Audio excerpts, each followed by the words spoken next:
Olá, pessoal! Meu nome é Lily e aqui está a coisa mais incrível que já aconteceu comigo. Eu descobri que uma das histórias da minha família era uma grande mentira. Eu tenho uma família enorme. Décadas atrás, meu bisavô veio da Romênia para os Estados Unidos. Manter laços familiares é uma espécie de traço nacional para nós também, mas o principal é que todos se amam muito. Agora todos moramos perto um do outro na mesma cidade e nos reunimos em todos os feriados ou sempre que dá vontade. Então, entre todas as minhas tias, tios, avós e avós, há poucas pessoas que não conheço. Alguns parentes morreram jovens, um dos meus tios se mudou para a Europa e ficou lá com sua família. Bem, nós falamos uma vez no telefone, enquanto os outros estão aqui e nos vemos a cada 2 semanas. O único ponto cego na minha árvore genealógica sempre foi o pai do meu pai, meu avô. E minha família não gostava de falar sobre ele. O que eu lembro sempre de ouvir foi que ele morreu na guerra, mas ninguém dizia que guerra era essa. E eu não me interessava muito por isso até meu primeiro ano do ensino médio. Era começo de novembro e o Dia dos Veteranos estava chegando. Nossa professora de história nos convidou para falar sobre os veteranos de guerra de nossas famílias se quiséssemos. E eu achei que adoraria falar sobre o meu avô, que eu nunca conheci. Quando cheguei em casa e perguntei ao meu pai, ele ficou irritado e se recusou a falar. Ele disse que coisas assim são pessoais e que eu não deveria falar sobre isso em sala de aula. Isso não fazia muito sentido para mim. E eu vi o olhar no rosto do meu pai quando ele estava dizendo isso. Algo não estava certo. Então fui perguntar a alguns dos meus outros parentes. Depois que eu não deixei que mudassem de assunto, todos disseram basicamente a mesma coisa, mas os detalhes eram diferentes. A tia Andy disse que ele estava na infantaria, vovô George disse que ele estava na aviação, enquanto a vovó Anne disse que ela não conseguia lembrar.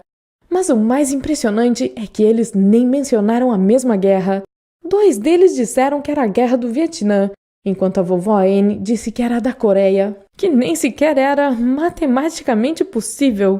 E quando apontei suas contradições, eles disseram algo como: foi há muito tempo, é difícil lembrar. Não, pera aí. Nada é difícil de lembrar quando se trata da história da minha família. Algo não estava certo. E eu era a única pessoa que iria descobrir isso. Logo comecei minha própria pesquisa. Examinei muitas e muitas listas de veteranos do Vietnã e da Coreia. Tudo o que eu tinha era o sobrenome do meu avô e eu não encontrei nada. Então fiz alguns telefonemas para as fundações do memorial local. Eles procuraram em seus arquivos e também não encontraram nenhuma menção. Foi aí que eu fiquei ainda mais animada. E se meu avô ainda estivesse vivo? E se isso é verdade, então por que ele se separou da família? Depois de noites pesquisando, eu estava tão desesperada que comecei a procurar no Facebook. Eu sei que não era a coisa mais lógica a se fazer, mas todo mundo que encontrei com esse sobrenome era membro da minha família que eu já conhecia, ou algumas pessoas que não podiam ser meu avô desaparecido, a menos que ele tivesse um desenho como foto de perfil. É claro que não contei aos meus pais ou a mais ninguém o que eu estava fazendo, e ninguém perguntou, pensando que eu estava satisfeita com as respostas deles. Algumas semanas depois da minha pesquisa, eu estava na mesa em outra reunião de família. Eles estavam discutindo sobre alguns dos nossos parentes distantes que vivem na Romênia, e um pensamento me ocorreu. E se eu pesquisar o sobrenome original que nós tínhamos antes da família ter se americanizado? Corri para o meu quarto, tentando não atrair muita atenção, e procurei no Google. A maioria dos resultados era irrelevante, mas uma das coisas que eu encontrei foi uma página no Facebook de um homem de 70 anos, que parecia quase exatamente como meu pai. Uau! E o nome dele era Alex. Eu comecei a escrever uma mensagem para ele. Mas o que você deveria escrever em uma situação como essa? Ei, eu sou sua neta, da família que cortou todos os laços com você? Isso não soava nada bem.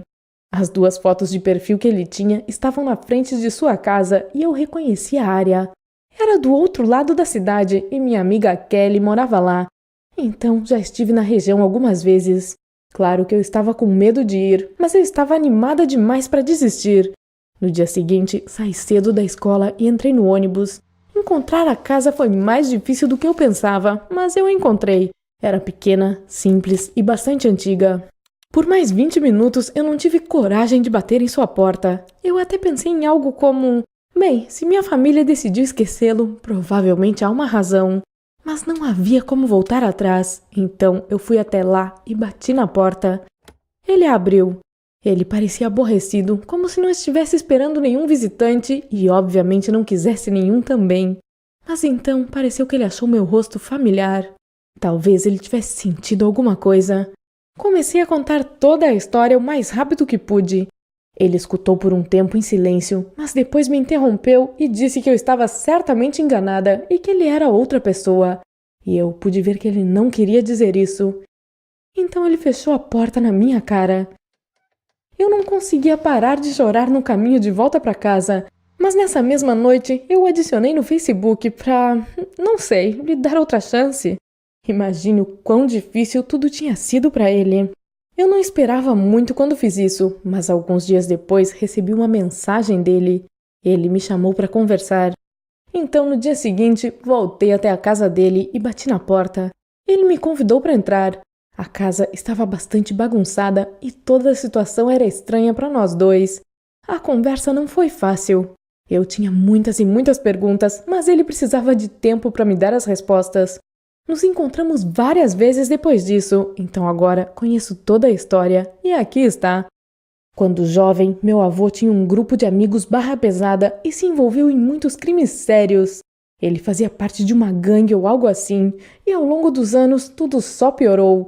Quando ele tinha 20 e tantos anos, logo depois que meu pai nasceu, ele foi pego pela polícia e recebeu uma longa sentença de prisão. Muitos de seus crimes, que eram segredo até para a família, estavam então descobertos. Foi um choque tão grande para todos que toda a família fingiu que esse homem nunca existiu e o substituiu pela lenda de um soldado que morrera na guerra. Quando Alex foi libertado, ele já estava com seus 60 anos. As pessoas no centro comunitário local criaram uma página no Facebook para ele se sentir menos sozinho, e vários anos depois eu o encontrei. Eu o conheci como um homem triste que estava cheio de arrependimento. Nossas reuniões duraram cerca de 6 meses e ninguém da minha família sabia o que eu estava fazendo. Eu já estava pensando em apresentá-lo ao filho dele novamente, mas Alex morreu de um ataque cardíaco. Parecia que o fato de termos nos conhecido trouxe um pouco mais de paz em sua vida. Eu finalmente contei tudo aos meus pais depois que ele morreu. No começo eles ficaram bravos e tal, mas com o tempo meu pai começou a fazer perguntas sobre ele e aprendeu muito sobre a vida do seu próprio pai. E ao longo dos anos, toda a família começou a visitá-lo no cemitério.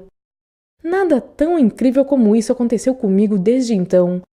Se sua família tem histórias que você não tem certeza de que sejam verdade, compartilhe nos comentários e assine o canal para ver mais vídeos.